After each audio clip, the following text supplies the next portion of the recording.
Hello and welcome to Access. My guest today, back after a year, is Arlene Romoff.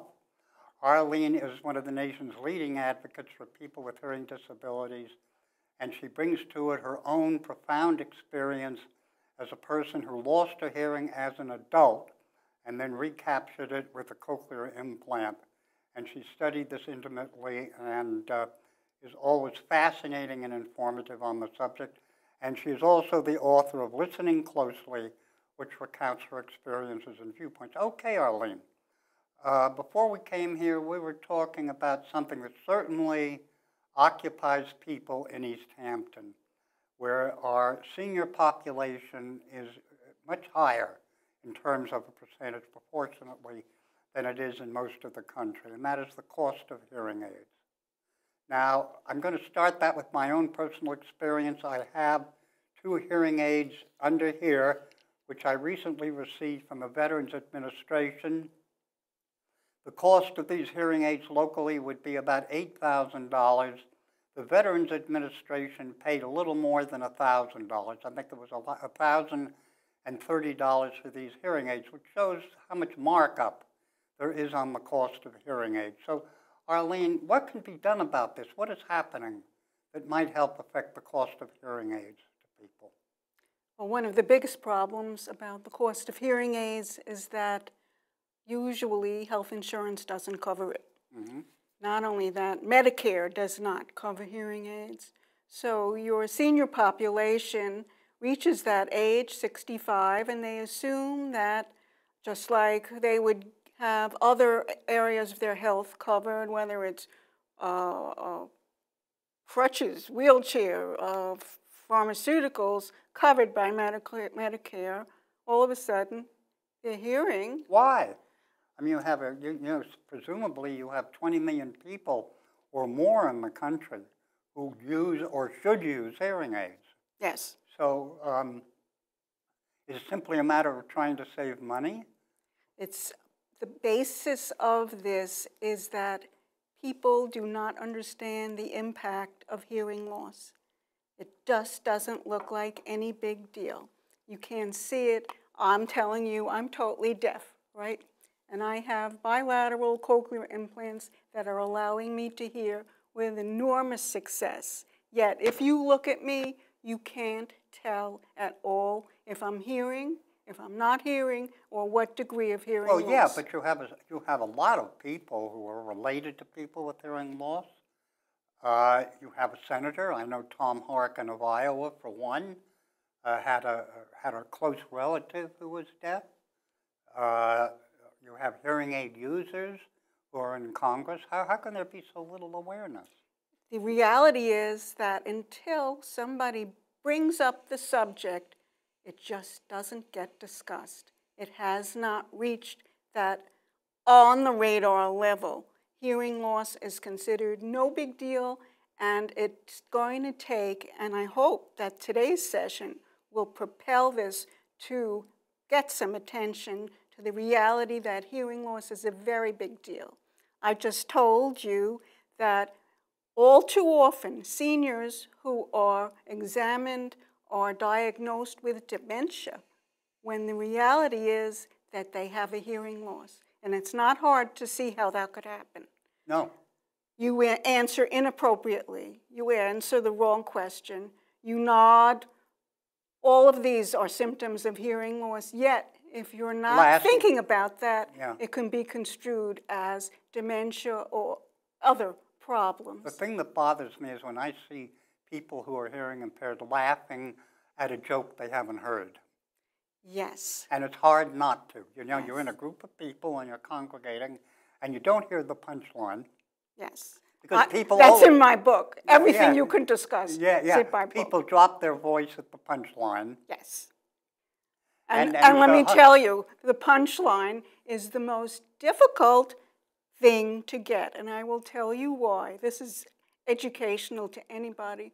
Why do people with hearing loss have such a hard time with the punchline? Think about it. That punchline is something that is not expected. So by definition, your brain fills in the gaps of what you're not hearing with what it anticipates. But a punchline is the total opposite of that. So it's almost impossible to guess the punchline simply because it's not what you're expecting. So yes, you sit there and go, yeah, that's fascinating. or yeah. explain it to me later. But also, you hear some comedians, and they drop their voice. Like it sort of supposedly increases intimacy. Okay. When you speak. Well, that's like giving the punchline in Yiddish.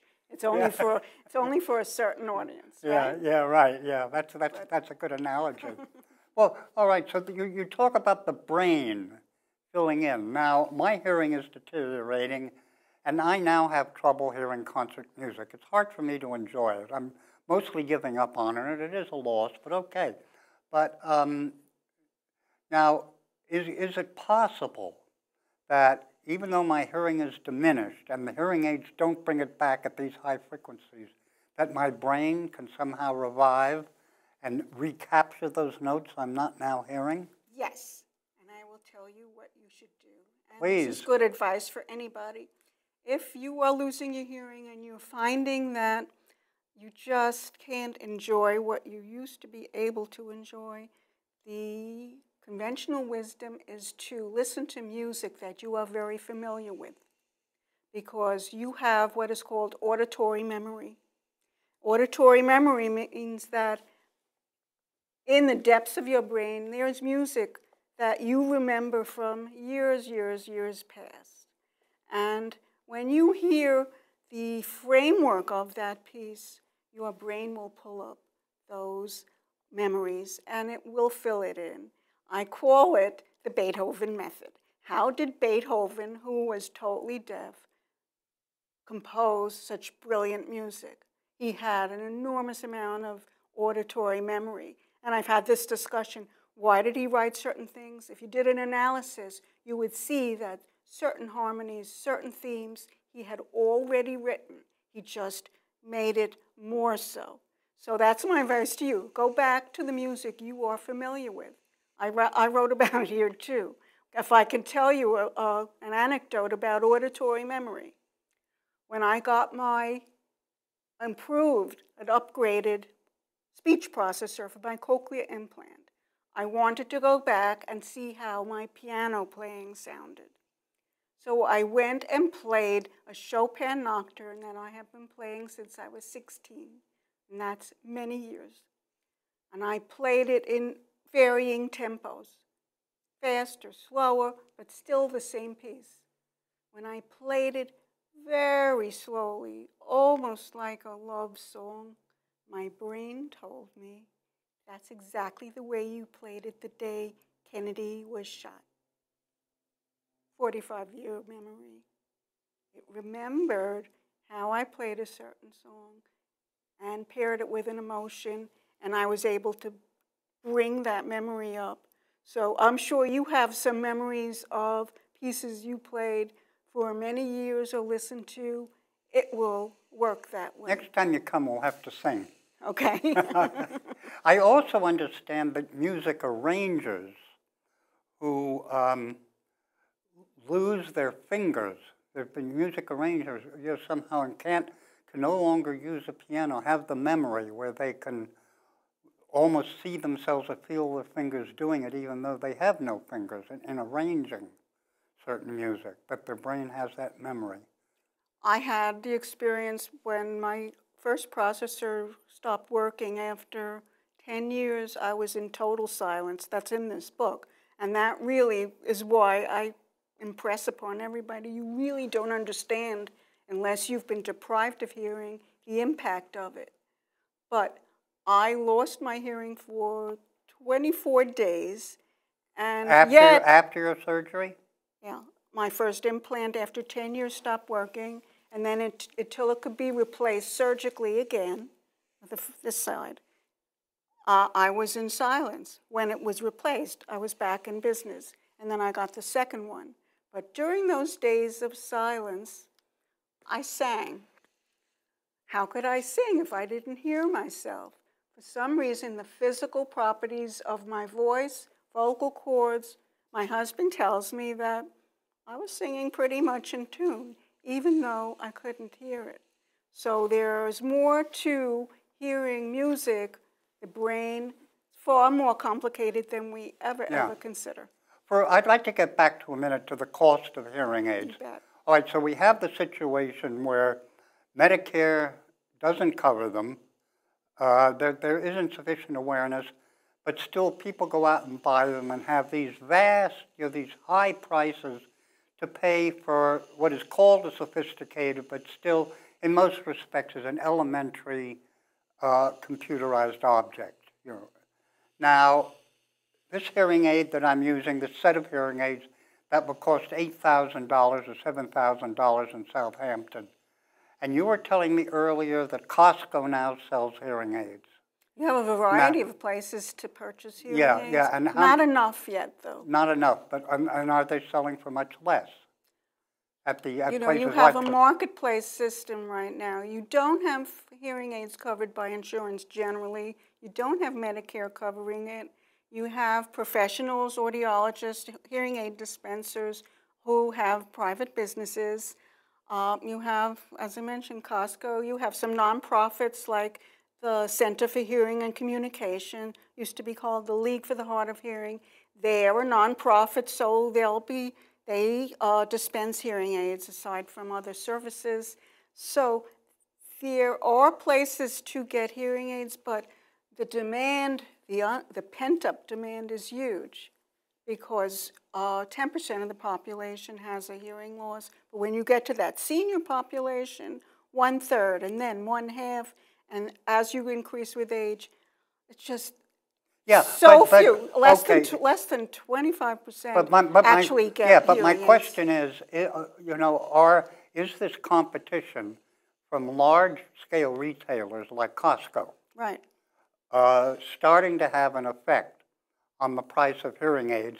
And can people, if they shop around a little bit, do substantially better in terms of value at a chain store like Costco, at a place like that, rather than going to the private Well, you have dealer? the situation where the consumer, doesn't even matter what they're purchasing, an educated consumer. I mean, you have to realize that there are really few options for that consumer to get hearing aids, the few that you've mentioned. And that's starting to change a bit. The Costco model, to tell you the truth, not all that many people knew about the Center for Hearing and Communication, a wonderful place to get hearing aids with all the services. They tend to only know about your local hearing aid dealer who advertises. But what's on the market now? People tend to buy things like on the internet. So there are some initiatives, buy on the internet. This is all starting to come to the surface now. You have one of the healthcare providers who has an online hearing test. And from there, will dispense a rudimentary hearing aid if they think that you qualify for the most simple. But if you don't, they would send you to an audiologist. Now, this is of the moment that I'm getting static. That's why I removed that. I hear your static. You want me to put this down? No, go ahead. We'll keep trying. Yeah. Okay. That right now, we think that we're on the cusp of changing the dynamics of how hearing aids are sold. Number one in my mind, though, is get those hearing aids to be covered by health insurance. Without that, why should somebody? Well, I understand that, but I'm trying to deal with the reality. Well, the reality is whether someone can go out and shop around, and instead of paying $7,000 or $8,000 for a hearing aid, can get the same thing for $4,000 or $5,000. I think you're getting the situation where the consumer is looking beyond traditional meaning just the local hearing aid dealer, that there are options. And as always, though, your person with the hearing loss is usually isolated, that they don't connect with other people with hearing loss. And I'll mention it now. I'm the past president of the Hearing Loss Association of New Jersey, which is affiliate of the national organization, Hearing Loss Association of America. Now, generally, people who are members of this organization are savvy. They know what is available to them as far as hearing aid dispensers, as far as what is possible, not just hearing aids. And I guess I should mention it here, that most people think that a hearing aid is the beginning and end of addressing hearing loss. And you know and I know that it's just the first step, that getting that hearing aid will address your basic audiological deficiency. But beyond that, you need to know about assistive devices, strategy, communication strategy, captioning. Oh, speaking of captioning now, I notice sometimes watching movies on television that there's still quite a few movies that aren't captioned. Usually they're older ones. But is there a law about that? I understand there was a Communications Act several years ago that required captioning on television. Well, what is the situation with that? The law was passed. Yes. Well, to be clear, we were talking about movies that are streamed via the internet. No, I'm talking about just over conventional television sometimes. An old movie that isn't captioned? Yeah.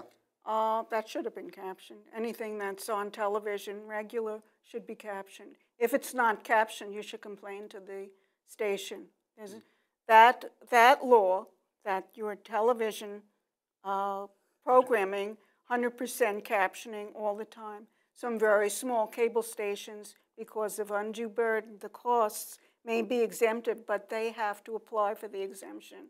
But your general mainstream... Well, like Turner Classic Movies. They should be captioned. Sometimes you have them complain to the station. Often, yeah. You can file a complaint with the FCC. It will be taken up. That's for that. But the law that you were alluding to, which was passed last year, covers internet. In other words, there are a lot of media that's coming from television, but they're showing the same programs on the internet. And, well, on the internet, they could show it whenever you want to watch it. Those programs are now required to pass through the captioning on the internet. And the technology had to be addressed because it was easier for them not to pass those captions through. So that is a big deal. Now, just recently, they set the timeline for when that compliance to pass those captions have to be met. And we're coming up to those now, and it's being phased in. But there's still more about that law that was not covered. It's covering programming that had been shown on regular television. But now we see that there's programming that is being shown only on the internet, and that's not covered. So there are some other things that still need to be addressed. This is really of the moment. It's just coming to the fore now. As a matter of fact, tomorrow, at 2 o'clock, there's a webinar being done on this exact subject. Talk about timing. Oh, good, yeah. Yeah. All right, one other thing that fascinates me is the role of the audiologist. At the VA, I tried the telephone attachment, and it didn't work well at all. And I remarked to the audiologist that it didn't work well, and the response I got, and it's a response that a lot of friends of mine, my age or a little bit less with hearing difficulties also get, is that, well, they can't help that. All they can do is help you with the equipment. Now, I always thought it was desirable not only for a professional helping you with hearing to be able to help you adjust the equipment, but also to be able to advise you onto what the best equipment to use is. Now, with the telephone, telephones have deteriorated enormously in tone quality. And I had for years a phone I held on to that was marvelous. It just sort of passed from life after 30 years. And that was the old Bell Labs AT&T telephone, marvelous instrument. costs about $10. Now, even with the amplification, I can't understand. But there are some phones that are better with others. And the Veterans Administration used to come out and rate hearing aids and would help you in terms of the standing a hearing aid had. This goes back into the 60s and 70s. So it seems to me that as other areas are coming in to preempt the audiologist in terms of learning from computers or using auditory equipment off the shelves at places like Radio Shack, that the audiologists are not keeping up with what they can do, which is really to study and rate equipment in the marketplace. Well, they so don't people with hearing loss can understand. They don't really see that as part of their general duties. Well, that's ridiculous. They are there to fit your hearing aid. They are there to set your T-call settings. But as far as assistive devices or connecting with other devices, they really don't do that beyond the hearing aid. Now well, that's what I'm saying. You mentioned and that's where the Hearing Loss Association comes in. How did I become so knowledgeable about everything to do with hearing loss? I was connected. Well, personally, I needed to be because I knew my hearing aids could just do so much. I got my hearing aids at the League, the Center for Hearing Communication, and they don't just give you a hearing aid. They have a whole assistive device demo center. They have an acoustic room where you can try out the hearing aid in different environments, noisy, quiet music. They have other auxiliary services, speech reading, how to connect with other equipment. So it's not just a hearing aid. But by and large, your hearing aid dispenser, fitter, is really focused on that. No, but that doesn't do. The audiologists claimed that they were bringing a professional expertise to an area, a professional expertise in ethics and standards to an area that had traditionally been handled by people regarded as charlatans, namely the hearing aid dealer. And what you're saying is that the audiologist is now considering herself or himself merely a technician with a very small amount of expertise to help you adapt to the wider world in which you're going to be trying to communicate and live.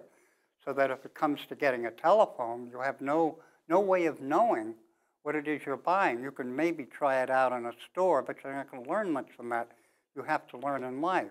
So you would expect that they would do what the Veterans Administration used to do 40 or 50 years ago, which is come to understand the different equipment you were using so that they can help guide you into becoming a more productive citizen with better hearing. And the VA isn't doing it anymore either. Oh, really? Yeah. Well, that's one of the issues that does come up because people tend to think that if their hearing aid is not giving them perfect hearing, then something must be wrong. They don't realize Arlene, that it's just bringing Arlene, I'm going to cut in on you here. Yeah. That is true, but that is also a generalization made about people with hearing loss that I think is unfair.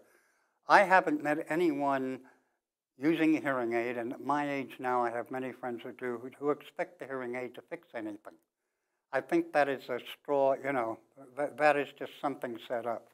I think that the hearing aids can be better and the audio equipment in the marketplace can be better, and that most people now know that a hearing aid isn't going to restore hearing perfectly. But they still don't know very much about that T-coil. So when you tried that T-coil on that hearing aid... T-coil? The T-coil. Oh, the T-coil, okay. Yes. The telephone coil. The telephone coil. You called it a telephone coil, and it's a T-switch, T-coil, they're various names. But the thing is that for a phone, and I have them in my processors as well, I don't use them much. I use the phone just straight in. But that T-coil has its position, either horizontally or vertically, and depending on your phone, if you hold it in a different position, then you will get a varying degree of the signal. Now, the big deal with a T-coil is it's not just for the telephone. Now we have a global movement to loop environments. Right. You see that in Europe because your hearing aids in Europe, which are usually because of socialized medicine, they dispense the hearing aids so they all have T-coils. You'll see that at a train ticket booth, you'll see an ear sign with a little T on it. That means if you put your hearing aid to the T switch, then whatever that ticket seller is going to be saying into the microphone, you'll hear it directly through your hearing aid, eliminating all the background noise. You can do the same thing in a room, loop a room, and then attach it to a microphone, and whatever is being said into that microphone, you'll hear it. So there's a program now, a thrust to loop America. And that means that your hearing aids or your cochlear implants must have this T-coil enabled, and it must be functioning, it must work well. Now the kicker is that with a phone you need it to be oriented this way, and with a wired loop room you may need it in a different angle. So it's not 100% foolproof, but the gist is... I'm going to have to cut in because we're coming into the last minute, but I just want to say that when I said I'm not hearing well with this, I was told, oh, well, you can't expect the hearing aid to be perfect. And nobody expects a hearing aid or anything else to be perfect. And I'm sorry, I'm just tired of hearing that, because I don't think people expect it as much as the conventional wisdom in the field has it. But anyway, Arlene, thanks so much for coming today. It's always stimulating and a pleasure to have you. And I hope we can do this again before another year. Okay, Arlene Romoff, author of Listening Closely, a profound advocate for people with hearing loss, profound and effective, and it's great having her. Thank you, Arlene. Thank you, Richard, for having me. Yeah. We can go on for hours. Yeah, I'm we sure. can. Yeah, yeah.